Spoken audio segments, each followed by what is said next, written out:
Now in my last video, I talked about the blue primordial Raine and the partner of Mizeri, the green primordial Vert, so be sure to check that video out if you're interested. And obviously in today's video, we'll be taking a look at Mizeri, and I think she's probably the only primordial demon with the least amount of screen time and development, so I'll try my best to go over her character and help you better understand who she really is. As always, this video will contain spoilers for her character, the light novel and the anime, so here's a spoiler warning just in case. Also, if you enjoyed the video and want to see more, feel free to give the video a like and maybe subscribe to the channel if you're interested.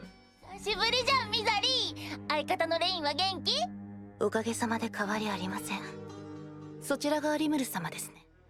To start, Mizeri, or also known as the Green Primordial Vert before she was given a name, is part of the 7 Primordial Demons, the oldest and strongest demons in the demon realm.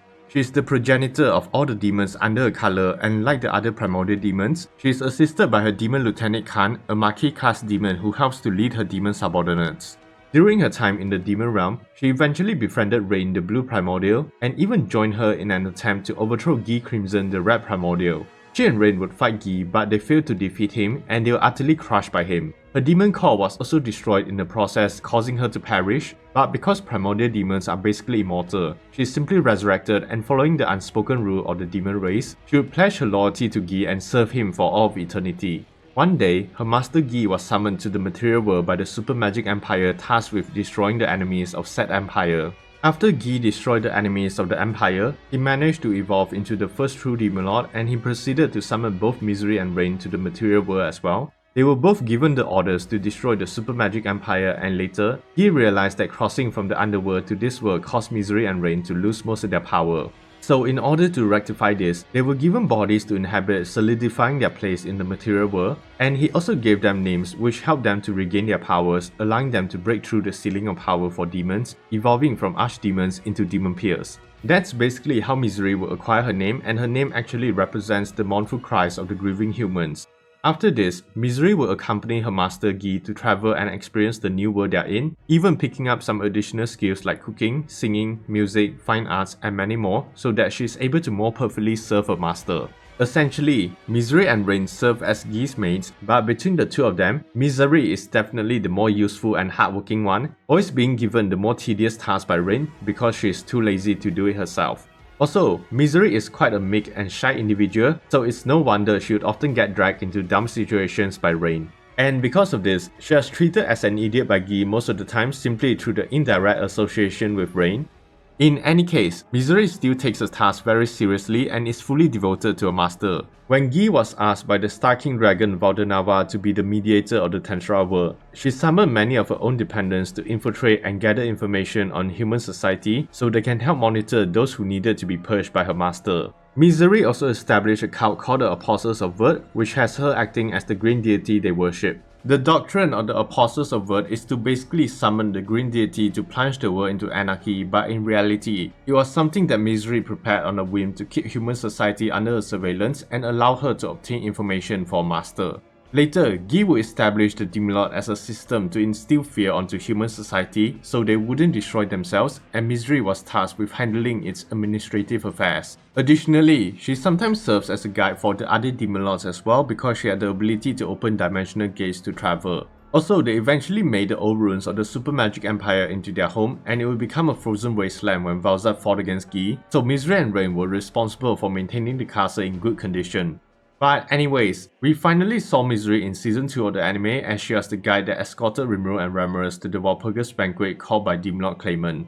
However, that was the extent of her appearance in the anime, and it's only in the light novel that we get to see a bit more of her. So in this next portion, I wanted to go over her story timeline after Walpurgis, and soon after Claimant was defeated by Rimuru, she along with Raine prepared a meal for the rest of the Demon Lords to enjoy before sending them home. Mizeri will appear again when Granbarosso waged war against Luminous Valentine. This had disturbed the balance in the Western nation, so Guy had ordered Mizeri to unite humanity with fear. So Mizeri came out with a plan to infiltrate the Western Nation Council and kill the elected councillors to remind them the threat of the Demon Lords. And because the Apostles of Vert was also employed by the accomplices of Granbell to capture the council, one of the members had summoned their green deity, so Mizeri took the opportunity to appear. But before she could complete her mission, she was surprised to find Tensura, the white primordial, there among the councillors. Because Gi had only ordered her to cause a disturbance in the capital of Ingratia, she decided it wasn't worth the risk to fight one of the Primordial Demons, and she knew that Tensura had more combat experience than her despite Mizeri having more magic kills. Furthermore, Moss was also present, so Mizeri definitely didn't want to fight two demon peers at the same time. So she decided to retreat and leave the Apostles of Vert to die because to her, the card was merely a disposable tool and she could always create another one. That said, she will later regroup with her master in the Holy Kingdom of Lubarius to report the situation, and they'll encounter Yuki along with the moderate count troop trying to escape after they have released the hero Konoha. Mizeri and Raine easily took down and captured Footman and Tyr. However, they were ordered to release the two clowns after Gi decided to make a deal with Yuki and the incident with Granbra also ended. Another time Mizeri had an appearance was during the Tempest Federation's war with the Eastern Empire. To be precise, it was after Tempest won the first battle and Diablo had called Gi to visit Tempest. Obviously, Mizeri followed her master to Tempest and they were treated to a small party thrown by Rimuru. They were surprised and impressed by the confectionaries made by Shuna, so Gi asked Rimuru to let Mizeri and Raine stay in Tempest to learn from Shuna, and Rimuru agreed to the request, but that wasn't all. Because apparently Gi had once tried to give Mizeri some souls to awaken, but it didn't trigger any awakening, so he just gave up. But after learning that Rimuru has managed to awaken Diablo, he decided to let Rimuru awaken Mizeri and Raine into true demon lords. Rimuru was reluctant to help, but he was afraid of Gi, so he was forced to promise to awaken both the demoness. Gi then gave Rimuru the souls needed, and Wisdom King Raphael had actually tricked Rimuru into asking for 500,000 souls, but Gi doesn't know about it, so it was fine. Rimuru proceeded with the Harvest Festival for Mizeri, and because she had already met all the requirements to evolve, she doesn't need to have a soul corridor established with him to receive the souls for awakening. 100,000 souls were transferred to Mizeri, causing her to awaken into a true demon lord and evolving from a demon peer into a devil lord, the highest evolutionary stage of the demon race. After Rimuru helped Gi awaken his girls, they returned to their home, but they were later attacked by Phantom King Feldway, who was after Valzar's Dragon Call. Feldway had broken through the barrier surrounding the Frozen Palace, so Mizeri and Raine went out to engage him in battle while Gi was dealing with a mind control Valzar. Feldway easily defeated Mizeri and Raine, and he retreated with Valzar afterwards.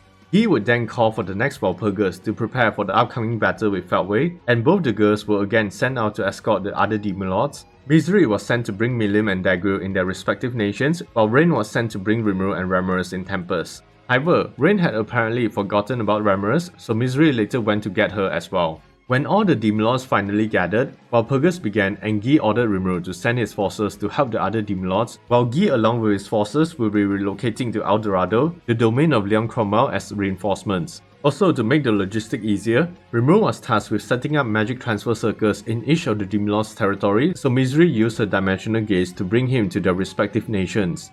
Having said that, they all prepared for the upcoming battle, and during her time in Dorado, she was constantly dragged into fighting Diablo by Raine, but every time they were defeated by him. Mizeri continued to serve her master, and after some time had passed, Feldway and his forces finally attacked Dorado. Both sides engaged each other in battle, and Mizeri along with Raine would encounter the fallen angels Pico and Gracia. Mizeri was ready to fight, but to her surprise, Raine, Pico and Gracia weren't too interested in fighting, especially in the cold weather that Valzar had brought with her. She was further dumbfounded when Raine casually used Freezing Hell COCYTUS, a spell that can basically destroy an entire nation, to create an igloo with the help of Gracia. The three girls proceeded to go inside the igloo to escape from the cold, and Mizeri gave up trying to understand and simply joined them. As the battle outside rages on, the girls simply continue to relax, eat, drink, and talk to one another, and Raine even acquired some useful information from the two fallen angels. Now, when the battle ended, Gi and Rimuru's forces gathered to exchange whatever information they managed to acquire during the battle. But sadly for Mizeri and Raine, they were both being punished by Gi because he found the two dumbasses were having fun drinking while everyone else were fighting desperately. Luckily for Mizeri, she was visibly reflecting on her actions, and she was forgiven by Master thanks to a subordinate Khan who begged Gi to release his master.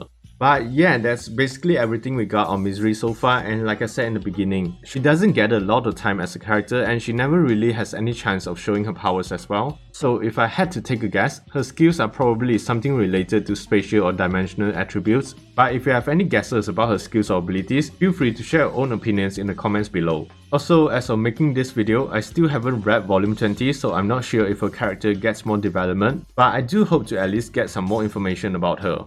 どうぞお進みください。じゃあ行くよ、ベレッタ、トレーニーちゃん。はい、ラミリス様。Anyways, what do you think of Mizeri as a character? I would love to see your comments about her. I personally do like the dynamic between her and Raine, so I hope to see more of that interaction in future volumes. Having said that, I hope you enjoyed the video, and if you did, don't forget to give it a like, subscribe to the channel and hit that notification button for more breakdowns like this in the future. Thanks for watching, and as always, stay safe everyone.